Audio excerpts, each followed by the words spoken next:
Welcome to Almost 30 Podcast. Hi, everybody. It's Lindsay and Krista. Welcome to the show. Thank you for being here. It means a lot to us. Let's take a breath.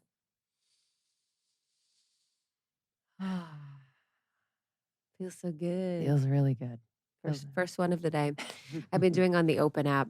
They have a really good 3-minute grounding breath with Manoj, and it has this like vibey beat. It's so good. It's kind I of love like, the vibe of Open. I love the vibe. It's like a vibey, like Caribbean type beat, and then you're just breathing to it. It's fun. And Manoj, come on. Makes it approachable, makes it sexy, makes it good. The Open app, you guys can get a free month of the Open app. They have breathwork and meditation with code almost 30 if you want.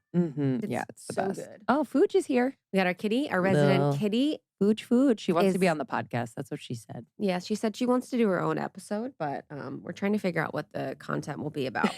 So we're trying to figure that out right now.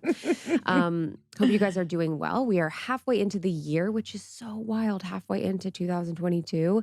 Feels like it was 2020 2 days ago. I know. And I was thinking lately about how it has been 2 years since COVID, and we have not had like a collective recap together. I know. We I know need we to have a mentioned debrief. this. We mentioned this briefly to you guys in an episode the other week, but like, yeah, it's one of those things where just now, it's almost like the sensations in the body when you're going out into the world, you're like, okay, so we're back to quote normal, but there is like a missing piece. There's a missing piece to the experience of like, can we have like a group meeting? Yes. Can we talk to each other about like what just happened to you individually? How are you feeling? But also just like collectively. Yes. How do we do? And even Big like Zoom call. from like a higher level perspective of, I don't know if this is like a governmental body or whatever this would be, but it's like we as a collective need to look at, okay, how did I handle this? Like what happened? What was my reaction? What would I do different? What would I do better? How am I healing? How am I doing, relating to people in a different way? And I'm like, is the governmental bodies or the structures or the powers that be, are they looking like, how did we react? What worked? What didn't? I can imagine a hard thing because there's like this web. So if, say, the government in power says, yeah, actually, we fucked that up, take responsibility, but also like, yeah, we could have done that better. And how are you doing? And da. Then there would be a media part of the web that would be like, oh, so you were, there's kind of this like, people can't take responsibility in a way that feels safe and grounded because there's that risk of like, oh, so you knew you were wrong. And it's like a weird thing, you know? That's even with public figures and people online. I think that's a lot of people have a hard time taking responsibility because of that fear of being like, well, we knew. Totally. I love when people take responsibility. Yeah, but it doesn't allow for that just really healthy progression of this whole thing. Yes. Like, this whole thing called life. This whole thing called life where we can be like, yeah, actually, I would have done that different. Like, even can we think about a personal example? Like, have you ever been like, yeah, I would have done that differently? Or, yes, yeah, I actually see where I was wrong there. That's my favorite thing. It literally feels so good. God, I just found out something that was in a situation I'm in, how I was wrong. And I'm so relieved. Yeah. I'm like, yes, oh my gosh. Because I'm so relieved at it. I'm like, yes, the final missing puzzle piece because it's like, oh, this, it's a control thing, to be honest. It's a control thing if we really get down to it, because then I'm like, the part of me is like, I can do better. There's like that part that gets activated in me. It's really positive to take responsibility all the time and to know. And then it's also the perfectionist where I'm like, what do I have to do? But I think you're right. It is the missing piece because sometimes we can be operating in relationship, or if we're talking about like personal relationship, where there's something that's like unsaid and we don't know what it is. And then we're operating off of like not truth yet because it hasn't been said. So it's like this weird, and I'm sure y'all have felt this, where you can feel there's like a residue of something, something's been unsaid or something is unprocessed or there's that missing piece. And that's what, yes, of course, you want to fix it. You want to like do better. And I think that's healthy, but I think it's just really relieving and empowering to like shine the light and be like, yeah, oh, that's the core thing. that Mhm. we're dealing with, and it could, like, liberate both people and whoever's involved, you know? Mhm. Yeah, I think it's with that, it's taking responsibility for your perception of the thing is the key.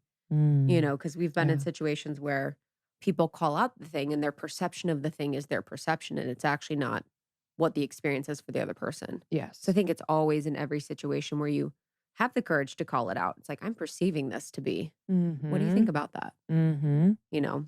Yes. But it does wake people up out of, like, a slumber almost when you call people to honesty or truth or attention.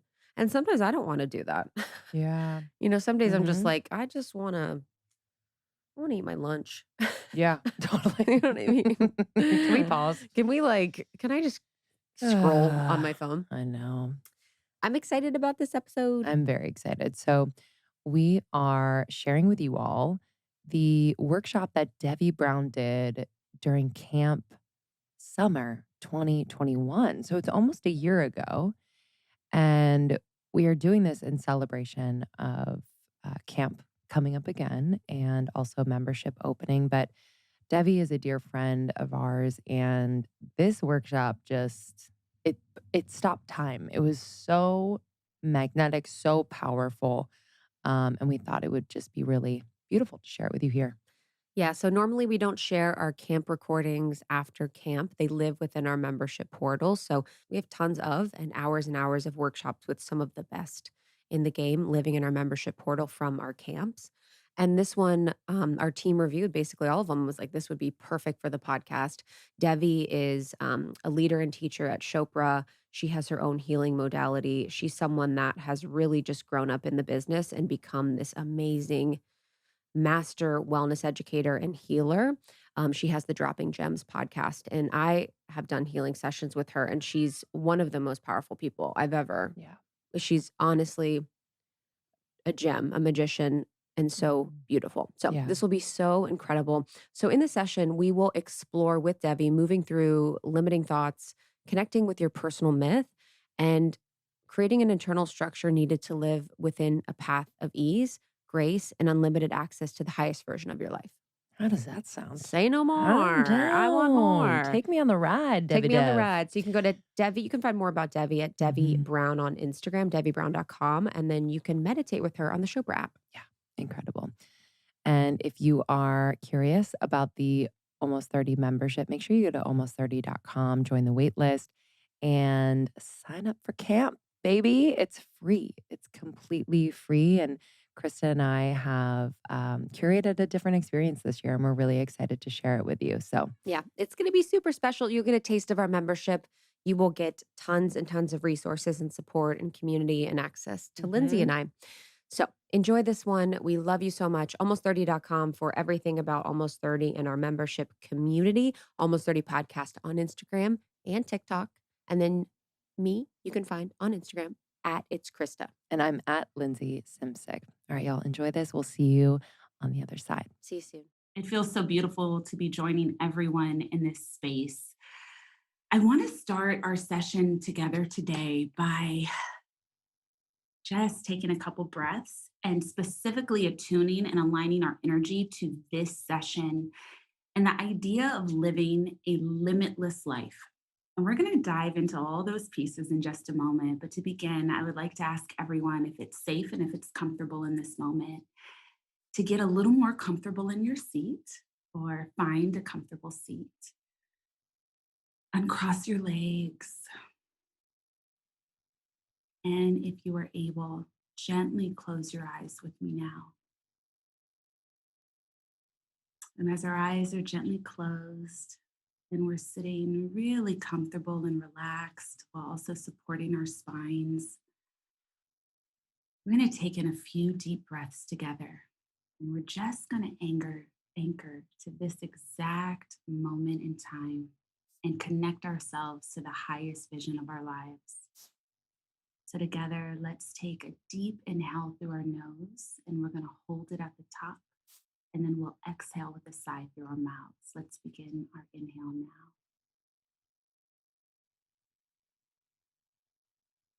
Holding it.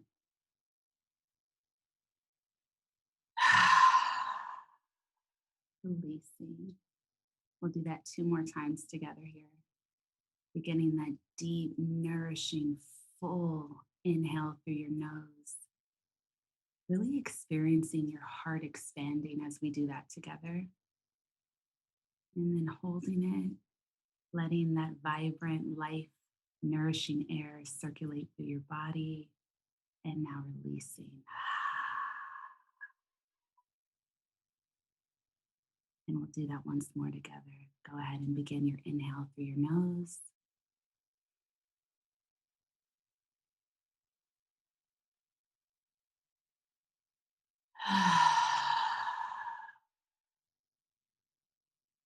And now eyes still gently closed for a moment, but freely returning to a natural breath, whatever feels good for you.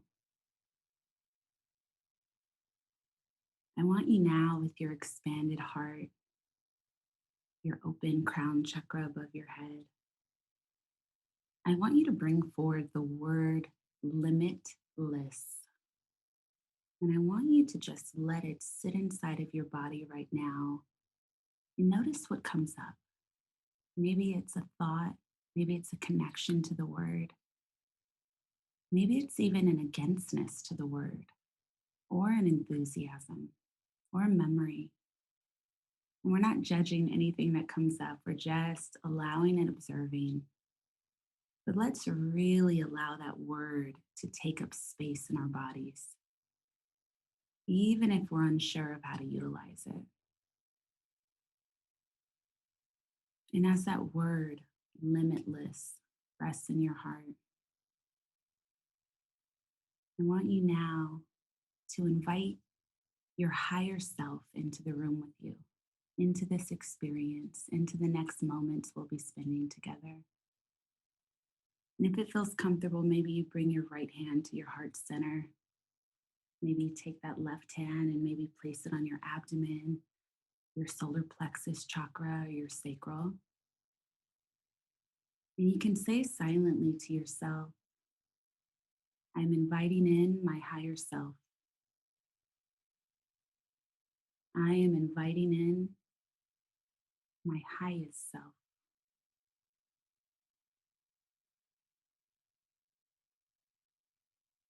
And now, as the most authentic, radiant version of you is residing inside in this moment, let's set an intention for what we are looking to bring forward with the next 30 minutes we'll spend together. And that intention can be as simple as my intention is to anchor into the present moment, really inviting in the opportunity to hear fully, to hear clearly, to be undistracted. And it can also be my intention for this moment together is to transform, is to heal. Whatever feels most resonant for you, trust the voice that's coming through in this moment. And let's set a supportive intention honoring that voice.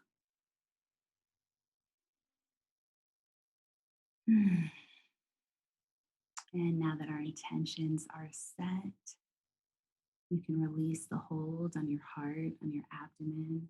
You can wiggle your fingers, your toes. And now gently open your eyes. Well, that felt good. All right, let's get to it. You are limitless. Again, I'm so happy to be here. My name is Devi Brown. I'm the Chief Impact Officer at Chopra Global. I'm also an energy healer, an author, and a mama, many other things. We're all so many facets, so many layers. This idea of limitless living, when I used to hear people speak to that idea of an abundant life, a limitless life, you can do and be anything, I used to think, yeah, in theory, that sounds good, but surely not me. Surely not with my history of grief. Surely not with the tragedies I've experienced or the againstness of self that I experience. Maybe that's for a couple people, but is that really possible? And the global pandemic was my greatest teacher of what's possible because I found that in a year of profound hardship for so many of us, profound challenge, so much reinvention, so much self soothing, I found it to be the year that unlocked the most fully expressed version of myself that I'd been thus far. And I've been doing this work for a long time and I've had beautiful opportunities, gratefully so, for a long time. But this was the year that I sat in myself at the deepest level possible and got to dive into all the crevices. So, this moment for us is really in support of clearing out those crevices, standing in grace, standing in your radiance, and magnetizing things to you. So, as we kind of bring that awareness into this space, I want to connect with you 4 different steps you can utilize right now in this moment to really activate that ability to live without limits. And when I say live without a limit, that's not to say that we're not going to encounter challenge. That's not to say that there are not structures in place that sometimes make us feel like it's a little harder to express and to move and to stretch.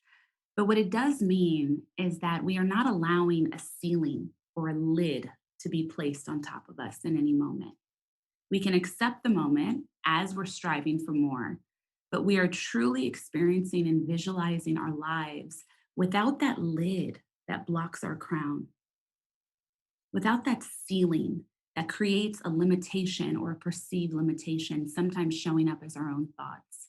That's what we're really looking to dive into and savor in this moment. So, the first step in limitless living is get curious. Get curious about yourself. And when I say get curious about yourself, I really mean at both the micro and macro level. We want to get granular about what our foundation was and be as honest with ourselves as possible about the deepest truth of it so that we can transcend it. So we think in terms of the culturally created self versus the authentic self. And let's dive into a little bit what each of those terms actually means. So, the culturally created self, that's the version of us that has been shaped by society. That's the version of us that has been shaped by our family systems. And as with everything, there's duality. There's the yin and the yang, the light and the dark and the light. There are always going to be opposites and reversals for the things that we experience.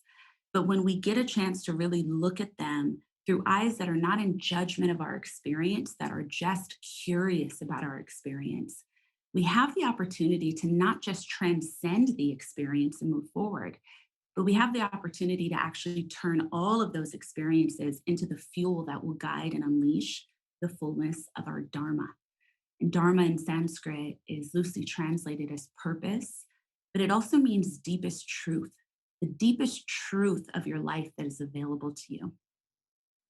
So as we come into that curiosity, we just begin to investigate. And when I say investigate, it really is separating yourself from the judgment of the experience or how you wished it would have played out. And really looking at it with, how did that happen? Why did that happen? What is the deeper meaning of that?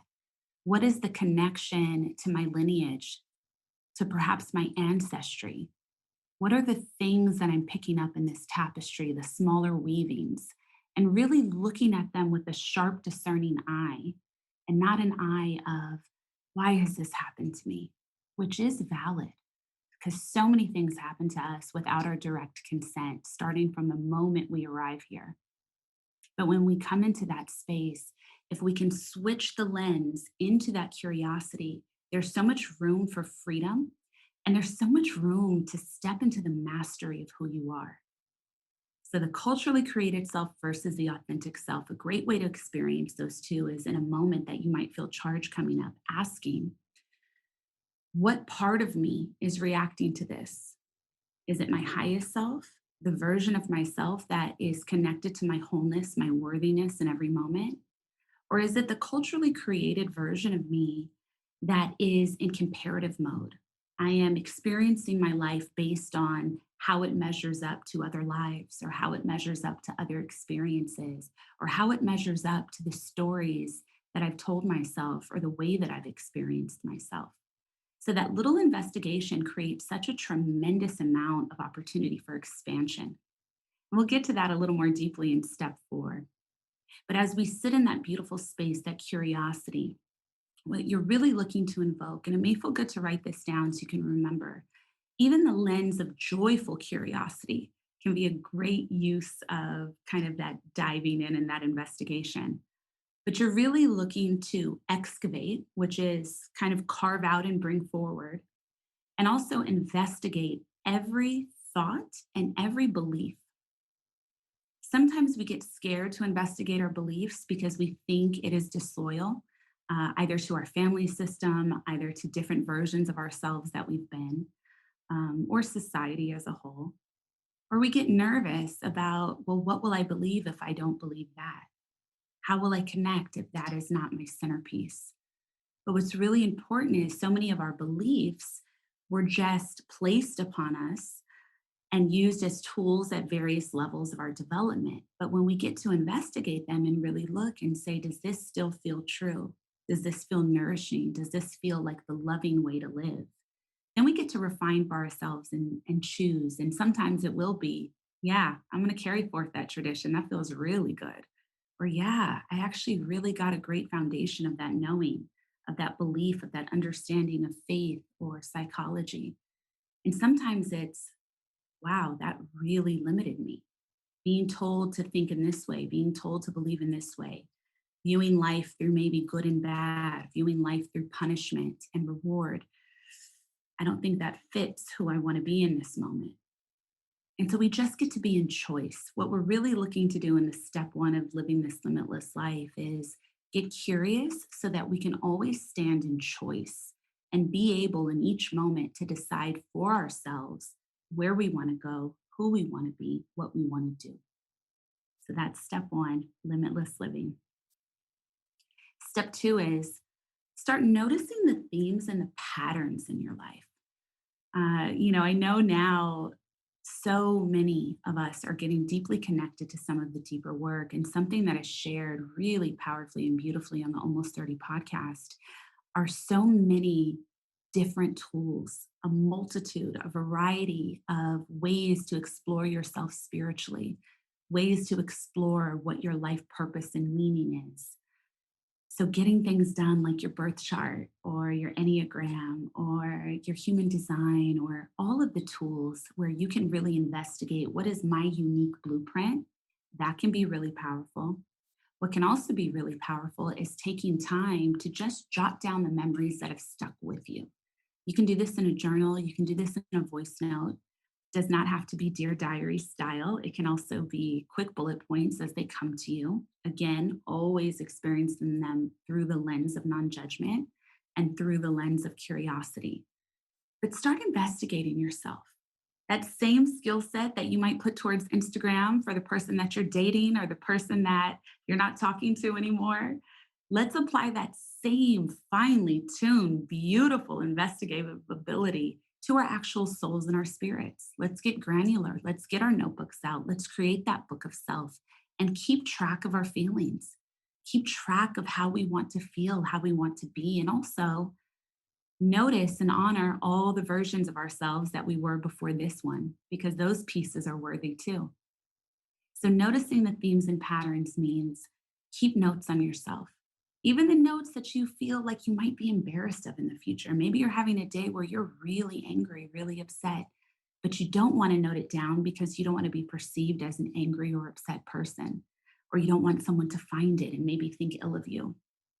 Those are all limiting thoughts. When we want to live a limitless life, our first concern is how we feel and how we can expand and love ourselves at the deepest level possible.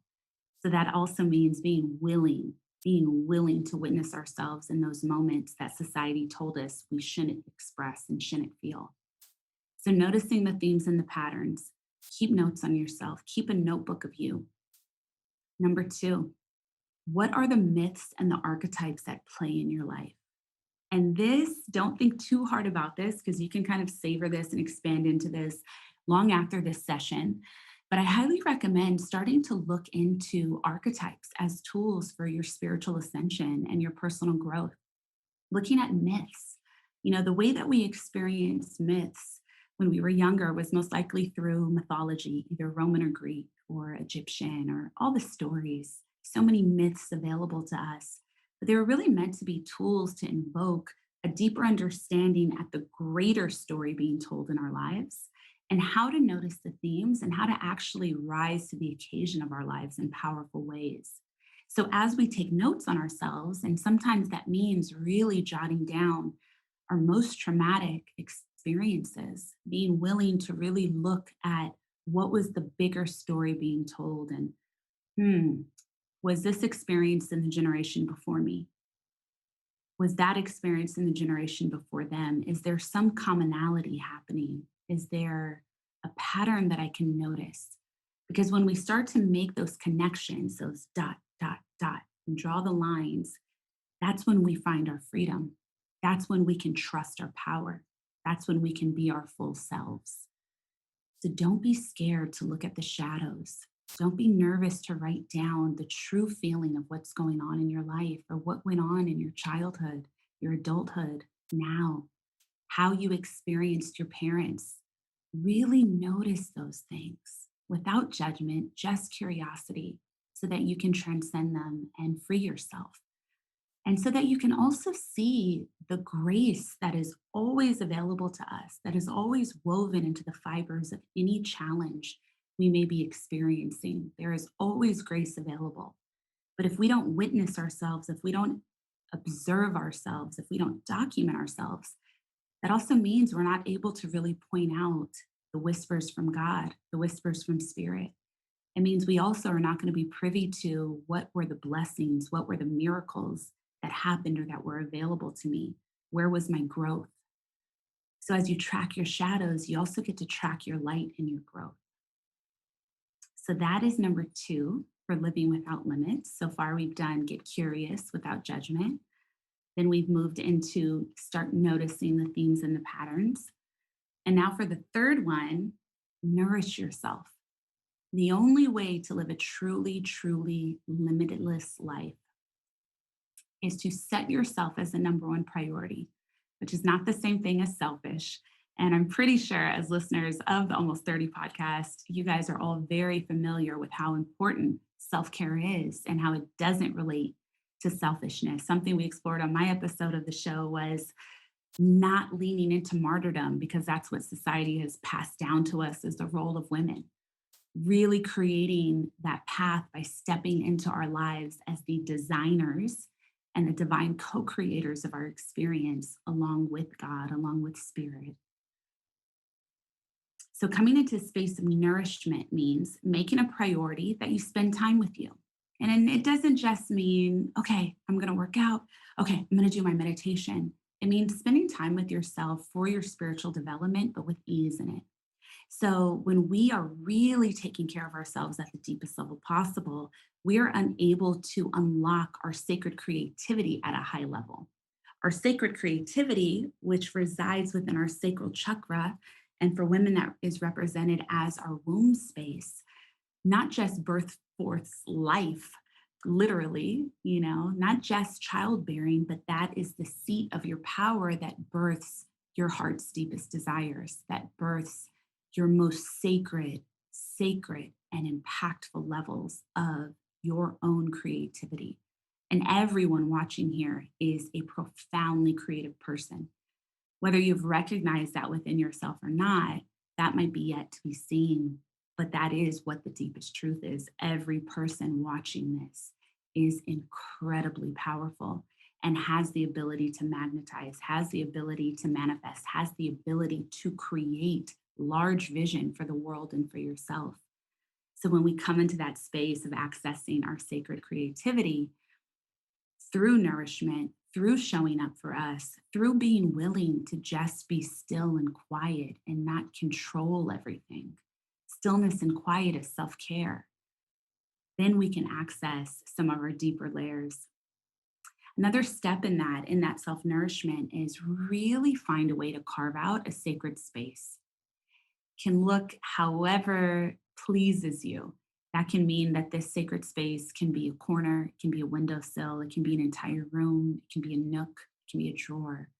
But it's a place that feels tender for you. It's a place that feels nourishing for you. It's a place where you can be gentle with yourself and keep treasured items, keep spiritual items, whether that is crystals, perhaps a Bible or a family heirloom, something of your ancestry. Perhaps they're intention candles or so many varieties of things, spiritual books, incense, some coals, and some copal resin. Now I'm saying what my favorite things in my sacred space are. But when we come into that sacred space, we're adding our energetic seasoning and we're really able to open a portal within our homes, a portal within ourselves, where we can always return to that deepest level. And it takes intention, it takes thoughtfulness, and it takes daily decisive action to be on this path, to be on a path of the seeker, to be on a path of accessing your Dharma, accessing the higher version of you. It means your active participation. And so, if you're noticing that you do have a self care practice or a spiritual practice or sacred ritual that you like to lean into, it can feel really, really nourishing to constantly be checking back. Does this still feel good? Is there something else I'd like to do? If it ever feels restless or constricting, it's just an opportunity to investigate new ways to show up for you. Doesn't have to be all the perfect postures in yoga. It can also mean maybe I just spend some time with oil and I stretch my body as I am massaging myself and just being with me in silence and noticing my breath. Maybe it's painting, maybe it's taking a walk, but meditation as a foundation is incredibly, incredibly important and powerful. That stillness and that silence, you cannot meet yourself at the deepest level.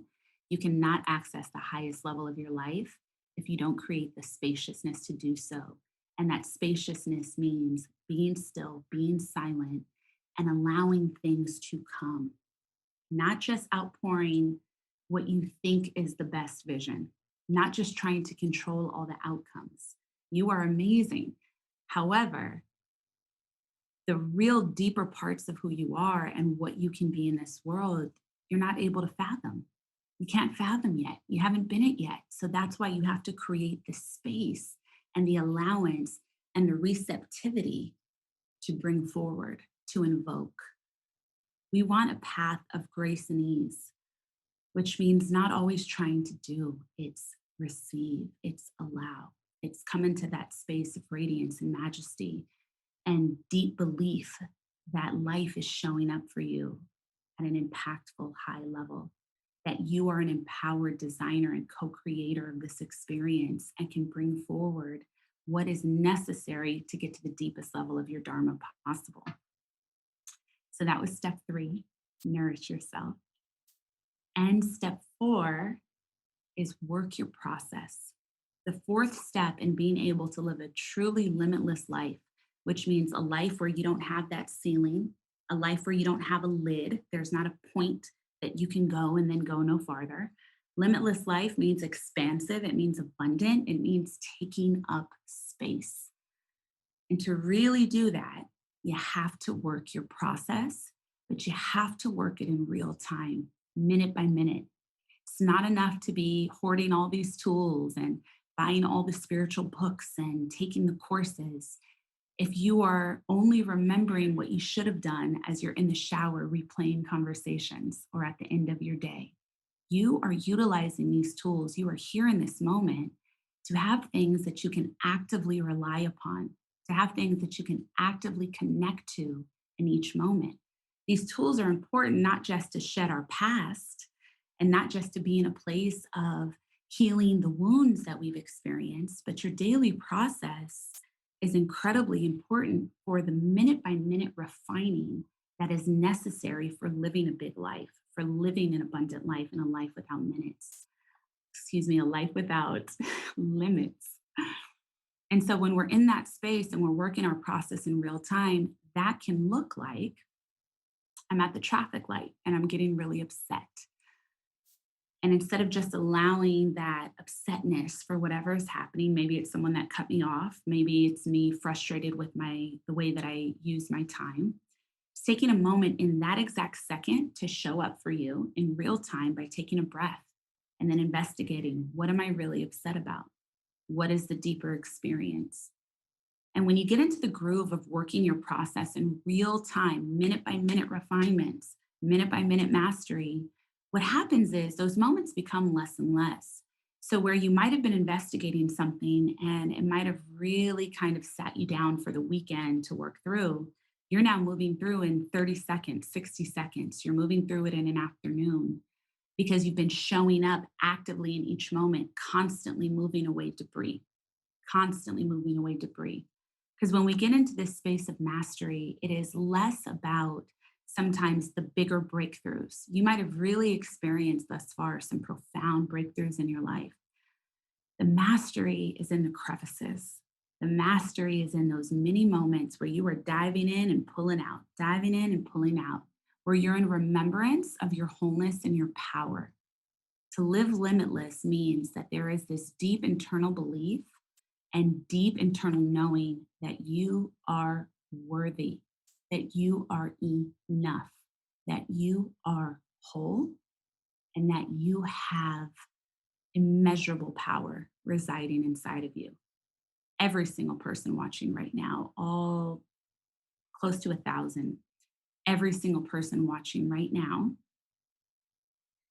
has unbounded potential and unbounded power inside of them. But when you stay in limited mindset, when you stay in that role of your culturally created self, which is you showing up playing roles for people, you showing up having a mask, saying something you didn't really feel, saying yes to something you knew you wanted to say no to. When you're in that space, you get to really harness your internal majesty, your personal power. And when you do, it commands the world, it commands everyone. And every one of us has that ability. So, our 4 steps to being limitless, you are limitless, so live like it, is one, getting joyfully curious about all of the stories in your life, all of the myths at play, all of the patterns that you're noticing, getting really curious about who you are and what that means to be you, how that feels to be you. The second one is noticing the themes and the patterns, keeping notes on yourself. What are the myths? What are the archetypes? And number three is nourishing yourself. Invoke that sacred creativity. Love on you. Do things that feel pleasurable. Do things that make you feel safe. Do things that make you feel creative, that make you feel curious, that make you feel expansive. And four, work your process in real time, minute by minute mastery. Dive into the crevices in each moment, challenge every thought you have in each moment and say, is that true? Is there a deeper thought? Is there a fuller thought that's available to me?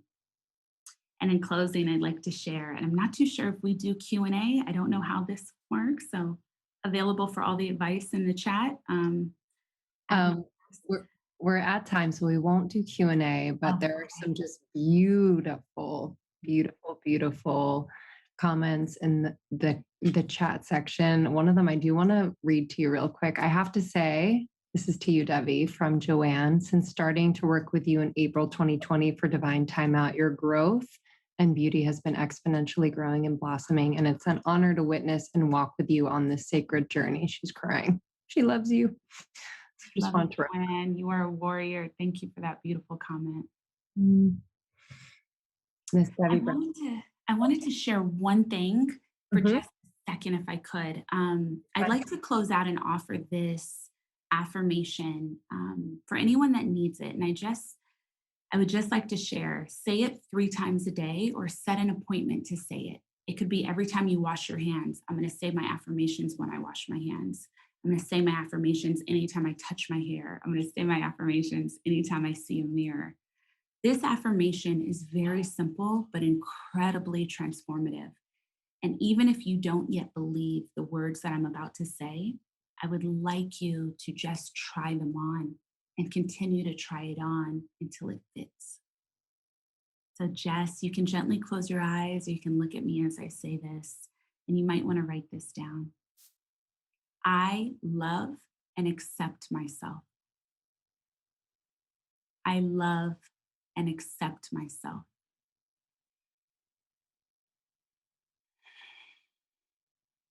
I love and accept myself. Whether you need to say that with a tender, gentle voice on some days, or you need to say it with a commanding presence as you look at yourself in your own eyes in the mirror, that simple phrase can change everything for you. You love yourself, but even deeper than that, you are in acceptance of yourself in your life. And that is one of the biggest cornerstones to living a limitless life. Thank you so much, Devi. Again, you can find Devi Brown at Devi Brown. This is one of the many workshops and hours of supportive content that we have living in our membership portal now. So anyone that joins the membership gets access to every single workshop we've ever done thus far, which is crazy because we do one or more workshops a month. They're incredible. So you get so many resources to support you for probably a lifetime. Yeah, in the portal now. the library is amazing. You can really choose your own adventure. And thank you to our sponsors for this episode. So you can find information and special discounts for you, our Almost 30 community, in the show notes as well as on almost30.com. Thank you for joining us every single week. It means the world to us. Make sure you're subscribed. And if you're called, leave a 5-star review. It means a lot. All right. We will see you next time. We'll see you soon.